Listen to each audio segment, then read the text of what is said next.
This is Date to Your Potential, inspiring, educating, and empowering single members of the Church of Jesus Christ of Latter-day Saints. Our hosts are Peggy Matheson, betrayal trauma recovery expert, and Sharon Collier, certified life and relationship coach.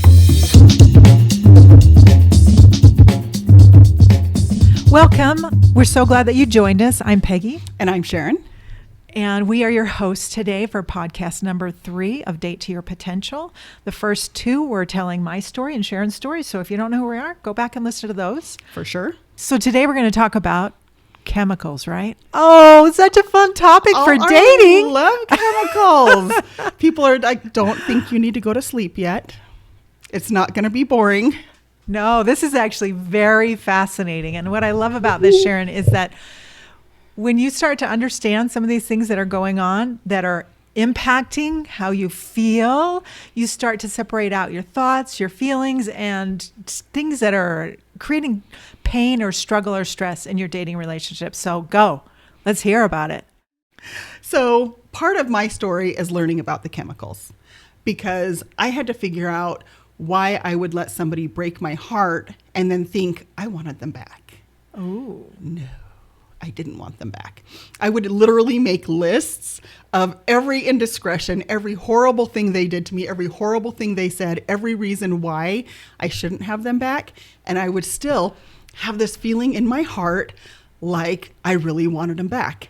And so this is the why to my story. And if you haven't listened, like Peggy said, go listen. Love chemicals are real. This is real, and you can mistake them for real feelings. And that is the major point. I get a lot of phone calls from women in abusive situations, and they will tell me a big list of things that these big bad men are doing to them. And don't think when I talk about women and I talk about men that I am anti-men, because there are plenty of men who talk about their drama as well. yeah. There are plenty of injured women. There are plenty of injured men, but they will call and tell me, and they will call them big bad men. They will tell me every mean thing, every horrible thing that this man is doing to them. And then they ask me, what do I do? And I say, you run, you get out of this relationship. And they tell me, I'm not ready to do that. They think I have some magical spell that will change them, change their man, or change them to be able to put up with it. And that's not how this works. And this is not how it's supposed to be. So that's why I started talking about love chemicals. Should we get into it? Yes, let's get into it. I do want to put a little caveat here, though. Okay. Because sometimes it's when you're in that kind of an abusive situation. So I've worked a lot with people in abusive relationships and how to help them get out of it. There are things that need to happen first before they're ready to take those steps. And it's chemicals, yes. And there may be other things that we need to teach them, tools they need, strengthening they need. Maybe we need to help them change some beliefs at the unconscious level with the guided meditation work. So there's a combination of things going on, but I love that we're talking about the chemicals today because nobody else talks about this. Well, yes, because everybody mistakes it for love. These women think that they cannot leave the man, or I actually have had one man who was in a rather abusive relationship, and he thought he couldn't leave because they were in love. And you don't leave somebody that you love. And that's a belief, but there's also chemicals involved. Yes, this is why this gets messy and tricky. This is why I'm the science and she's the heart. Yeah. Anyways, so most likely they are attached. So we can start talking about the chemicals. We start producing all these wonderful things when we're affectionate, when we are... when we spend a long time with somebody, we start producing all these great hormones. Oxytocin and dopamine make us feel attached. Now, nursing moms, did you know this? Nursing moms produce oxytocin when they nurse their babies. That's why we bond to our babies. Oh. And everybody goes, well, you carried them for 9 months. That's why they bond more with mom than dad. And it's like, no, we actually produce oxytocin, which is an attachment hormone. And not in a sexual way, but oxytocin is often called the sex hormone, the hug hormone, the kissing hormone, because it makes us feel attached. It makes us feel bonded to that person. And that's a good thing if the relationship is healthy. But when the relationship stops being healthy, or if the relationship really needs to come to an end, they're just not the right person, this is why we feel attached to them when the relationship is over. Oxytocin can last up to 30 days. And so somebody said there's a no contact rule for 30 days. And I went, oh, that all makes sense now. Yes. In my head. Because Yes. I had never heard of that, but it makes sense to me that oxytocin lasts 30 days. So if you have no contact with a person for 30 days, it's going to help you get through that attachment. Dopamine actually makes you feel like you're addicted to the person. This stimulates our pleasure centers. Yes, like crack cocaine would. And Oh. and you literally feel addicted to this person. That's why you kind of ache for them and feel that Yes. yearning for them. Oh my gosh, I know Yes, what you're and talking about. I think everybody does. Everybody who's ever been through a breakup knows that it's almost like a painful feeling, and it's like, oh, I just really want them back, even if they're really terrible. Another one that is hardly ever talked about is norepinephrine. Have you ever been dating someone and you just felt that swelling when you started thinking about them? Oh, yes. The butterflies and that feeling in your chest, and you're like, it must be love. All of the butterflies, all of the rainbows and unicorns, that's all your norepinephrine. And all these things are stimulating your serotonin. All your endorphins start shooting off too. Like when you're exercising, have you noticed that? Yeah. After you've left somebody that you really care for, or you really like, or you're getting involved with, you're like, yes, like a runner's high. Yes. You just feel. And so all these things have a play. And we're going to talk about pheromones, because people don't understand attraction. If you have a very strong attraction to somebody, You put off pheromones? you put like, well, like you put off pheromones whether you want to or not. Oh. And so when you're really attracted to somebody, that's your pheromones at work. Now they believe, and I don't think it's really set, but they believe that they go in through your nose and they tickle your hypothalamus. That's related to all your endocrine system, all your hormones. I'm just seeing that, you know, those boards where you draw pictures and you show people all these things. I think we need to make some drawings to show We might we need can to. do like a caricature, a little cartoony thingy. You know, we might need to plug that in our videos. Yeah. Because all these things are very, very strong. If you have a very strong attraction to someone, I had a guy friend, and it was really hard for me not to just jump myself in his lap and just throw my arms around his neck. And it was very inappropriate, but it was a strong pheromonal response. And you're going to have a different pheromonal response to different people. So when they ask if men and women can really be friends, if there's a really low pheromonal response, yes, because you're not really attracted to them and you're not thinking you have feelings for them, and you can keep everything platonic.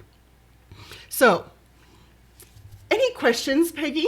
So this is all very fascinating. What I love about this is I love that we're talking about becoming aware of what's going on in your body Inside of us. so that you have choices and you don't feel so compelled to just move on the feelings. So it's really interesting. Can I share a little story? Yes, of course. So early on when I started dating, there was a guy that reached out to me, and he really connected with me in a spiritual way, and I could feel that. And I've read when guys will say things to me. Now I'm talking about guys because I date guys. I don't date Right. girls. So I've noticed when somebody says something. Actually, I noticed this also in my divorce when I was getting hooked in from the man I was married to. Yes. As we were going through, I felt his hook come into me, and I felt myself go, I'm safe. And I had that, everything's going well. And I was like, in my head, I was like, wow, look at me go from those words, from that promise. Like I remember a couple of words that some guy said to me. I just met him, and I remember consciously recognizing, oh my gosh, look what those words make me feel. But just to say it and to recognize that that's what was going on has been really, really helpful for me. So I can say, you know what? That's not the choice I want to make. I recognize this is going on, and I want to make a different choice.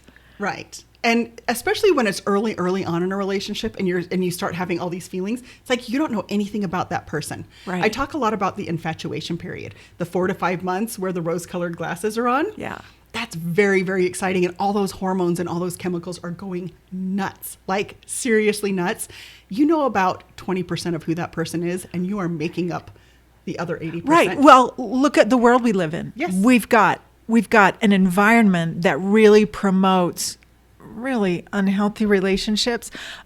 not just, you know, we've got movies, but we've got music that all talks about. So I'm going to share some lyrics with you because since we've been doing this, I've been listening to music and I've been going, no wonder we go down this path and we have these stories in our head. We're like, we want this story, this Cinderella story, of course, maybe the original one, but the fantasy. Yeah, the fantasy. But here's a song that was sung by Phil Collins, A Groovy Kind of Love. Listen to these words. When I'm feeling blue, all I have to do is take a look at you. Then I'm not so blue. Aww. When you're close to me, I can feel your heartbeat. I can hear your breathing in my ear. Wouldn't you agree, baby? You and me got a groovy kind of love. And, you know, it's not that that's not real and not true, but think about it. We just kind of propel ourselves once we start feeling these chemicals. Once this starts coming, we propel ourselves into this kind of a narrative. In this magical thinking. This magical thinking. When I kiss your lips, ooh, I start to shiver. Yes. Can't control the quivering inside. Wouldn't you agree, baby? You and me got a groovy kind of love. All I have to do is take a look at you, and then I'm not so blue. And you know, there's this idea that we're going to be saved. Yes. By the other person. Like the hero's going to come in and save us. And you know, the problem with that is that there is some truth to some of these stories. There's truth here, but we have to be aware and awake to what our environment is telling us. So there are times when I just have to like turn off the radio. I just have to turn off certain music. I even though I love to dance to certain songs, I won't just sit and listen to some of them. If I'm at a dance or whatever, I'll do that. But because it just takes me down a path that like promotes like not having any control over my decisions, right? Oh yes. It just be and that's the way it's a groovy kind of love, and you got it. This is where it's at. Magical. Yeah. And yes. We were talking about kissing the other night in a big group chat on one of my Facebook pages. And kissing came up, and all these people were like, oh, no, I'm going to wait till I find the person I'm going to be engaged to kiss again. And I'm thinking, have you forgotten how fun kissing is or how exciting? Right. And these, you know, and so it's really funny how all these chemicals work, because somebody who's forgotten what all that is about, I'm like, you're up in the night. If you find someone you're attracted to and attached to and things are going your way, man, you are going to be kissing that person in 3 or 4 dates. Like, what fantasy world are you living in? Because thinking that you're not going to do that. Thinking that you're going to wait until you're almost engaged. So is there a particular time that you're supposed to wait before you kiss? Because I know everybody's thinking this question, like, what's the right thing to do? And especially living in an LDS culture where it's a very different thing than I have friends who are not LDS and they don't have any problems. They're not putting off intimacy. No, they're not putting off intimacy. And so what is this with the chemicals and the timing and all of this? Come on, Sharon. What I recommend is after you find the chemistry with somebody, after you really want to kiss somebody, there's a difference between dating somebody and wanting to kiss them and dating somebody because you want to go out to eat or you want to go see that one movie, right? But if you're dating somebody enough times that you're really attracted and you really want to kiss, I always say, make sure there's a connection first. Make sure there are things you have in common. Make sure there's some kind of glue that's going to hold that relationship together, not just that you just want to kiss that person. It can't just be based on the whole attraction and the fact that you're getting attached to that person. There needs to be maybe the same religious views, the same hobbies or the same general interests, something that's going to hold that together. So I always say connection before affection. Connection before affection. Yes, absolutely. Yes. And just make sure there's some of that there, because of course that's going to build as the relationship goes. But if you're just going out and having mindless makeouts, you're going to get attached to people that you might not want to be attached to. You want to know somebody at least a little bit before you start kissing on them. Yes. Because you will get attached. Yes. You will get attached. And a lot of times that is mistaken for love. You must be in love if you don't think you can live without that person, when really it's just your dopamine and oxytocin talking. Wow. It's just drugs, people. It's just, yeah, pretty much. It's just like taking drugs. So is this different for men and women? I mean, are men and women the same in this? So they are not. When it comes to oxytocin, women will flood 3 to 9 times as much oxytocin as men do. So I've had guy friends ask me, how come when I kiss a girl, she thinks we're looking for rings the next date? And this is because she's thinking she's seeing fireworks in this kiss. She's getting really attached fast. Yes. And the guy's going, oh, that was great. I just kissed that girl, and he's thinking that was wonderful, but she's thinking it's 3 to 9 times as wonderful. So this sounds like men need to be really aware of this with women, and women need to be aware of it too. But just to understand, this is a big difference. This is a big difference between men and women. So like, if I've kissed someone and hugged and held hands, I'm like, and then 2 or 3 dates and he like breaks up with me, I'm like, what the heck? I have to go through this whole emotional process to let go. And it's a very physical and emotional thing for women. And he might really not be going through it as much. And you think, man, he's a pig. And he's not. He's not. He's just not as attached because he doesn't work that way. And eventually he will get that attached. But it's just not happening for him that same way. And so it doesn't mean that he's a player or a narcissist or any other words that we call our men. Right. And we need to be careful about that word narcissist, to be really clear. If we just fling that around, we're going to have a podcast on that. We just fling that around, it's going to not hold the people accountable who are truly narcissistic. And we can't diagnose that. None of us really can diagnose that. No. So anyway, and just be really careful. It's more rare than we think. Yeah. It is far more rare than we think to actually be a true narcissist. There's a lot of other things that can be going on. And there's tendencies, but that doesn't mean that person is a true narcissist. Yeah. But I love how women throw those things around. You could just say really selfish, really self-centered, all about control. Those are other ways to say that they're, emotionally manipulative, that sort of thing. Yes, there could be other things going on. Guessing that just like with everything else, that not every man and every woman is going to respond the same way in this. Like not every man has the same chemical response as all men, and not every woman has the same chemical response as all men. So I just want to, is that true? Yeah, well, and that's the thing. It's like they say oxytocin will produce 3 to 9 times more. Some women are producing 9 times more than a guy would. And maybe there's guys that are producing more than some women. Yes, but generally speaking, we're not saying this is a rule, but there are chemicals in your body that are reacting to physical affection. And that is the truth. Yeah. And I think this is such a great awareness. Yes. Because it really helps us to put into perspective what's going on, which I think is going to be so helpful in our relationships, in our dating relationships. It is, just to be able to recognize maybe I'm not really in love. Love is a lot more things than attraction and attachment. Love is respect, and love is admiration. If you think you're in love, can you say what you admire about that person, or you just think they're great because they're a great kisser? I love that. So thinking about, again, using your intelligence, your intellect, and your awareness to be able to say, what is love really? What does it mean for me? What does that look like? And I like the admiring the person. It's reciprocal. Yeah. When you're in a one-sided relationship and you think you're in love with that person and that person isn't reciprocating anything. Oh, that's a problem. This is not real love. No. Real love is reciprocated. And so people need to keep that in mind.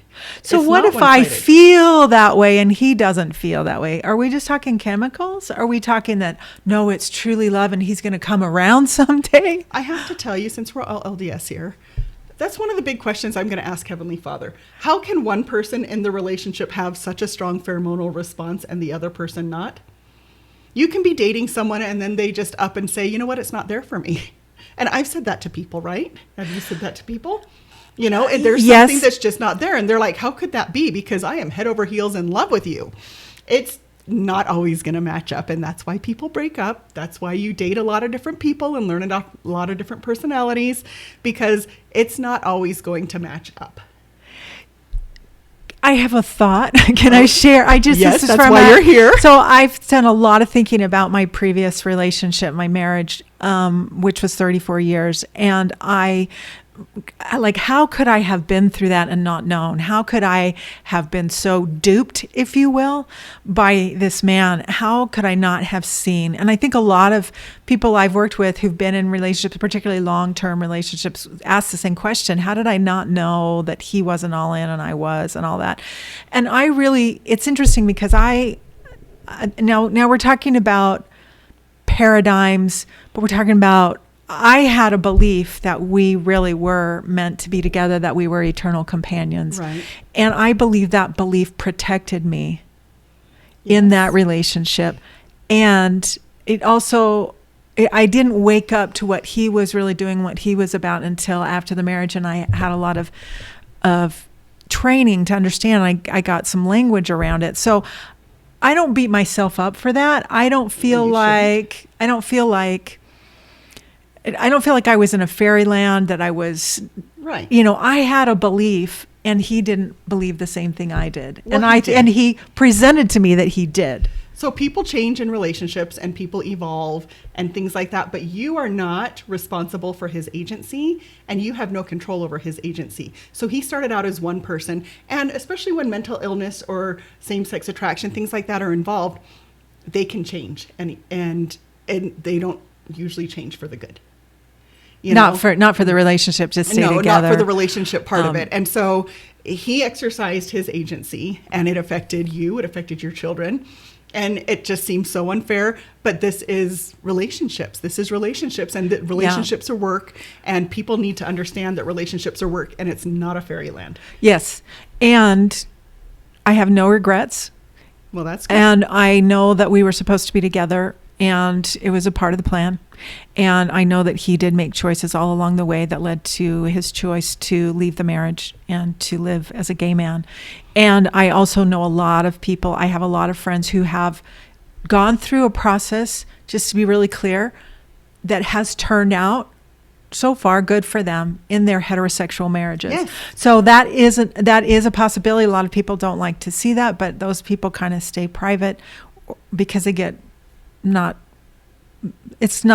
people don't understand that they have a choice, and they've made these choices, and that's what they really, really want. Right. So, which I think is super important that we understand. Not if somebody has same-sex attraction, there are endings that do keep the relationship together, and that is a possibility. So just really become educated if those things are in a part of what your background is, or even what you're going through right now. Just know that there's more information out there, and seek out some really good sources for that. Right. But yeah, just be aware of your chemicals. I had a really close girlfriend who dated the same guy for 3 years, and she asked me, how do I know?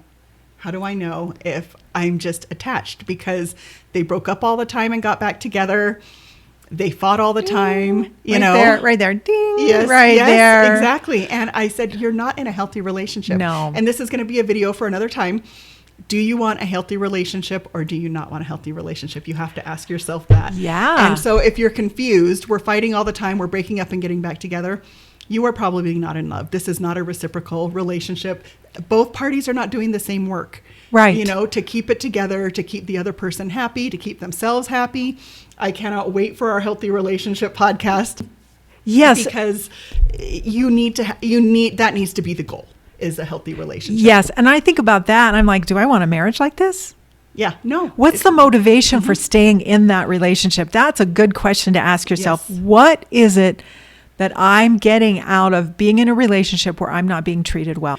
So I bet she was getting something emotionally too. Emotionally, she felt safe because she was a single woman, and he would come around every weekend. And for that weekend, she felt safe, like she had a protector. So my question for that is was she also feeling safe because then she didn't really have to be in a relationship where she'd actually have to make a real commitment?